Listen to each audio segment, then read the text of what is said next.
नमस्कार, मैं अमजद अली ख़ान। मुझे बहुत खुशी है कि हमारे श्री सतीश पाकनीकर जी ने संगीतकारों के लिए बहुत अपना प्यार, अपनी श्रद्धा, मोहब्बत सब फोटोग्राफ्स के ज़रिए दिखाया है और बड़े बड़े महान संगीतकारों के ऊपर उन्होंने कैलेंडर भी बनाए हैं। और लेकिन आज मैं जो बात कर रहा हूँ वो उस्ताद ज़ाकिर हुसैन के बारे में, जो एक बहुत ही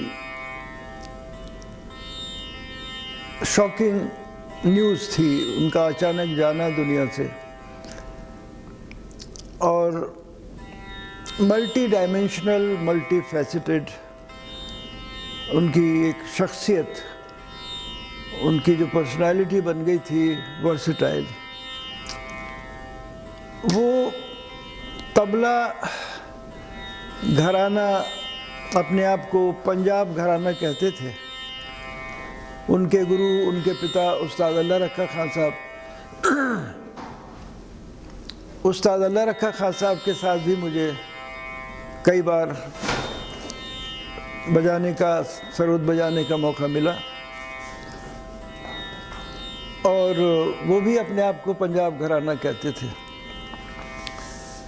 लेकिन ज़ाकिर हुसैन, मुझे ऐसा लगता है भगवान ने अपने हाथों से बनाया था उसे।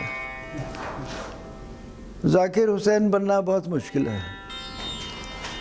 उनके फॉलोअर्स, उनके प्यार करने वाले, उनके फ़ैन, हिंदुस्तान के बहुत सारे तबला प्लेयर्स ने बहुत बड़े लंबे बाल कर दिए। Hero worship to look like Zakir Hussain, बहुत लंबे लंबे बाल कर लिए। लेकिन खुदा करे उन सब फ़ैन, एडमायरर्स और उनके जो शागिर्द हैं, वो एक दिन समझ पाए कि ज़ाकिर हुसैन है क्या चीज़।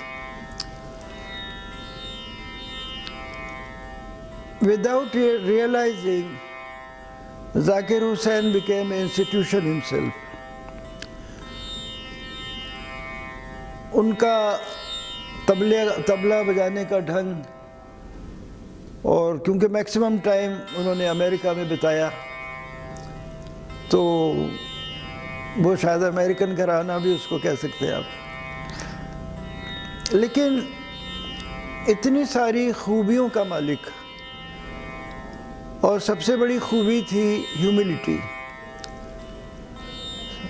मुझे अभी भी याद है, मैं इन माय यंग डेज, मेरे साथ पंडित शामता प्रसाद तबला बजाते थे, पंडित किशन महाराज जी तबला बजाते थे। मैक्सिमम मेरे लाइफ के कॉन्सर्ट्स इनिशियली इन लोगों के साथ ही होते थे। इवन माय पिता गुरु उस्ताद हाफिज़ अली खान साहब, वो बनारस घराने के ही तबला वादकों के साथ, पंडित कंठे महाराज, पंडित बीरू मिश्रा जी और उस्ताद अहमद जान खान साहब थे रखवा, उनके साथ भी बजाना होता था उनका। लेकिन as a young Zakir Hussain जब मेरे कॉन्सर्ट में आते थे, तो मैंने देखा कि किशन महाराज जी का तबला उठा लिया, गाड़ी तक उनको मदद कर रहे हैं तबला उठाने में। पंडित शामता प्रसाद जी का तबला उठा लिया। और यानी हर कलाकार को मन तन से श्रद्धा, इज़्ज़त दी, प्यार दिया। और and that is why he became Zakir Hussain. और उनको जो पूरे दुनिया से जो प्यार मिला, और हमारे देशवासी, हम दोनों को एक साथ देखना चाहते थे। और बड़ा रेयर ओकेजन होता था, कभी 5 साल का गैप पड़ जाता था, कभी 10 साल का गैप पड़ जाता था। पुणे में भी हम लोग बजाए, हर शहर में ही बजाए हैं, विदेशों में भी बजाए हैं। तो वो मेरे साथ जब ज़ाकिर हुसैन बजा रहे हैं, तो एक वो अलग ही, उस कॉन्सर्ट का अप्रोच अलग हो जाता था। और कुछ ऊपर से एक भगवान की कृपा होती थी कि ऑडियंस को बहुत आनंद आता था और हमेशा लोग हम दोनों को एक साथ देखना चाहते थे। और फिर वो वह उस्ताद, उनका जो चाय का जो टेलीविज़न ऐड मिला उनको, और वो ऐड इस कदर पॉपुलर हो गया और 20 साल तक देशवासियों ने उस्ताद जाकिर हुसैन को टेलीविज़न पे देखा, तो एक कल्ट फिगर हो गई वो। बहुत बड़ी फॉलोइंग और बहुत बड़ा, जब भी वो किसी के भी साथ बजाए, हालांकि basically he was a soloist, जब वो सोलो बजाते थे या फ्यूजन करते थे, या शक्ति उनका एक बैंड ग्रुप था, फ्यूजन बहुत करा, कोलैबोरेशन बहुत करा, और वो एक अलग अप्रोच होता था। लेकिन जब वो संगतकार बनते थे तो उनका बैठने का ढंग, अब बहुत सारे हमारे कई ऐसे तबला प्लेयर हैं, आइडेंटिटी क्राइसिस हो गई है, हम कैसे बैठेंगे। भाई आप जब सोलो बजाओगे तो आप you are facing the audience, लेकिन हिस्टोरिकली हमारे देश में जो आदमी संगत करता है उसका एक बैठने का तरीका अलग होता है। वो इस ढंग से बैठता है कि कलाकार को, मेन आर्टिस्ट को ठीक से देख सके और उसके इशारे को फॉलो कर सके। मुझे आज भी याद है, सिडनी में हम लोग बजा रहे थे और करीब 3000 ऑडियंस थी। तो जब इंटरवल हुआ तो जाकिर भाई का जो ग्रीन रूम था मेरे बराबर ही था, और कुछ उनके फ़ैन आए उनके कमरे में, वो बातें मुझे सुनाई दे रही थी, क्या बात हो रही है। तो वो उनके फ़ैन उनको कह रहे हैं कि भाई आप इस कदर मुड़कर बैठे हैं कि हम आपकी शक्ल नहीं देख पा रहे। वो बिल्कुल ऑलमोस्ट लाइक ऑडियंस की तरफ अपना पीठ ही कर देते थे। जिसको वो इज्जत देना चाहते थे, आई एम नॉट सेइंग कि सबके साथ वो ऐसे बैठते थे, लेकिन जिन लोगों को वो अपना, जिसको वो इज्जत देना चाहते थे, प्यार देना चाहते थे या ध्यान से सुनना चाहते थे, तो बिल्कुल मुड़कर बैठते थे। तो वो उनके फ़ैन कह रहे हैं कि भाई हम तो आपकी शक्ल नहीं देख पा रहे। अब जाकिर हुसैन का जवाब सुनने लायक है। ये जाकिर हुसैन कह रहे हैं कि भाई ये ज़रूरी नहीं है कि आप मेरी शक्ल देखो, ये ज़्यादा ज़रूरी है कि मैं खान साहब की शक्ल देखूं। अगर जाकिर हुसैन के बजाय कोई और तबला प्लेयर शायद होता, अलग अलग मिजाज के तबला प्लेयर्स हैं, तो कोई तबला प्लेयर ये कह सकता था भाई मैं क्या करूं, आप खान साहब से बोलिए जाके। लेकिन इसलिए वो जाकिर हुसैन बने कि वो खुद जवाब दे सकते थे अपने श्रोताओं को, अपनी ऑडियंस को। तो ये दो डिफरेंट कैरेक्टर्स हैं, एक जाकिर हुसैन जो संगत करता है और एक जाकिर हुसैन जो सोलो तबला बजाता है। अब हमारे फील्ड के भी बहुत सारे ऐसे म्यूजिशियन, बड़े बड़े म्यूजिशियन, उनको बात ये शायद पसंद नहीं थी कि भाई जाकिर हुसैन की इतनी फॉलोइंग क्यों है, या जाकिर हुसैन को देखने के लिए इतने बेताब क्यों हैं लोग, या जाकिर हुसैन को सुनने के लिए लोग इतने क्यों बेताब हैं। तो जानबूझकर कई कलाकार एक एक घंटा, डेढ़ घंटा आलाप ही करे जा रहे हैं, वो बेचारा जाकिर हुसैन बैठा हुआ है। और जब गत शुरू होती थी, बंदिश रचना जब शुरू होती थी, वो एक धा मारता था, उसमें ही अपलोड हो जाती थी। तो ये पेशेंस, मैंने तो कई दफ़ा कलकत्ते में मैंने बोला भाई आप अंदर ही रहो, मैं थोड़ा लंबा आलाप करूँगा आज, और जब गत का वक्त आए तब बाहर आ जाना। कहते नहीं मैं आपको सुनूंगा। तो ये कुछ ऐसे भी तबला वादक हैं जो आलाप का आनंद लेते हैं, सुनते हैं, उनका मूड बनता है, फिर वो तबला शुरू करते हैं। तो उनके परिवार में सभी टैलेंटेड हैं। उनके दोनों भाई तौफीक और फजल कुरैशी, तौफीक कुरैशी, और उनकी बहनें जो बहुत बड़ा रोल अदा करा था वो रज़िया थी, उनकी बहन जो उनकी सारी डेट्स लिखती थी, और सबसे बड़ी बहन खुर्शीद आपा उनको सब लोग कहते थे, वो लंदन में रहती है। तो सारे परिवार का, और फिर अम्मा जी यानी जाकिर भाई की माता जी, बाबी बेगम उनको कहा जाता था।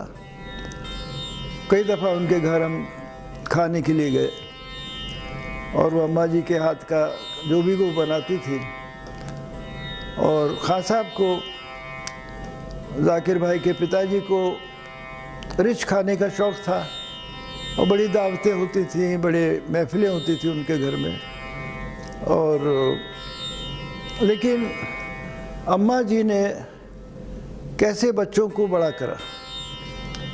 ये सब लोग विदेश में रहते थे, अल्लाह रखा खान साहब, जाकिर हुसैन महीनों विदेश से आते थे, तो वो जब लौटते थे तो एक सेलिब्रेशन हो जाता था, जैसे घर में ईद आ गई। तो अम्मा जी ने कैसे बच्चों को बड़ा करा इन द एब्सेंस ऑफ उस्ताद अल्लाह रखा खान साहब। ये सारे बच्चों को देखभाल करी, पढ़ाई लिखाई कराई, और फिर खुदा ने धीरे धीरे जाकिर हुसैन का एक ऐसा मुकाम बन गया कि जो हर तबला वादक, हर उनका डिसाइपल, हर उनका फॉलोअर, हर उनका फैन, एडमायरर, हर यंग तबला प्लेयर जाकिर हुसैन बनना चाहता है। और खुदा करे ज़रूर बने उनके शागिर्द, उनके फॉलोअर्स, उनके एडमायरर्स। लेकिन मुझे ऐसा लगता है कि बहुत मुश्किल है। जो प्यार, जो मान सम्मान, इज़्ज़त उस्ताद जाकिर हुसैन को मिली, खुदा करे और तबला वादक को भी वो सम्मान मिले, वो मिजाज मिले जो जाकिर हुसैन अपनों से बड़े कलाकारों का, जिनको वो बड़ा समझते थे या जिनको वो प्यार करते थे, तो उनके लिए वो जूता भी उठा के स्टेज पर ले आते थे। उन्हें कोई ये फिक्र नहीं थी कि ऑडियंस देख रही है कि भाई जाकिर हुसैन जूता ला के पहना रहे। तो I hope every young talented tabla player और musician, they achieve everything what they desire and they deserve in their life. और सबसे आखिरी में वो सबसे बड़ा रोल अदा कर रहे थे हमारे देश के कई टैलेंटेड यंग म्यूजिशियंस को, सितार वादक हो, वीणा वादक हो, संतूर वादक हो, फ्लूटिस्ट हो। तो बहुत सारे यंग म्यूजिशियंस को वो इनकरेज कर रहे थे, अपने साथ बजवा रहे थे।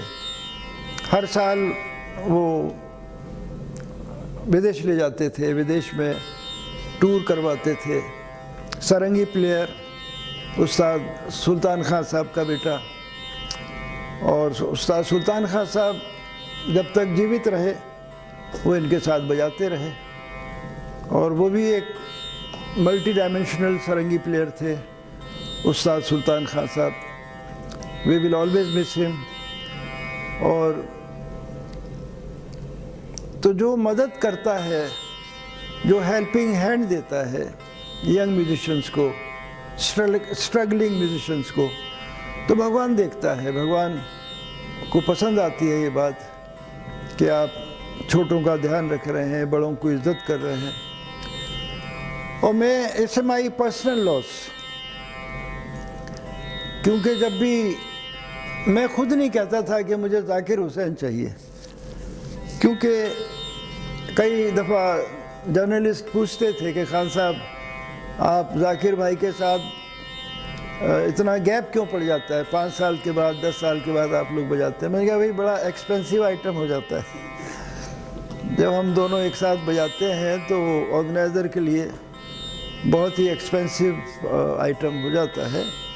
लेकिन आई ऑलवेज लुक फॉरवर्ड, और जब भी मुझे पता लगता था कि भाई जाकिर भाई बजा रहे हैं, तो वहीं से सोच विचार शुरू हो जाते थे कि भाई पिछली दफ़ा हमने क्या बजाया था इनके साथ, अब इस दफ़ा कुछ।